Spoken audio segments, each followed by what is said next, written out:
Hey there, I'm Sarah with WTI. Now, my dog would never slobber water all over the floor when she drinks or food.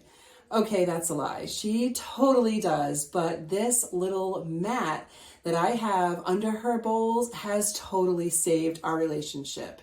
This is a silicone pet food mat that I have from Hoki Found. One of the high points for me is how easy this mat is to clean. I just wipe it down and it's good to go. It keeps everything looking fresh. It keeps my socks from getting wet, and any food that Honey may drop on the floor is contained in one place. As you can see, eating and drinking is very important to Honey, and so I want to make sure she's happy, but I also want to protect my floors. And that's exactly what this silicone food mat does. And it comes in so many gorgeous colors. This olive green looks perfect with the room we have her food in. And the size I have for her is the 19 by 12 inch.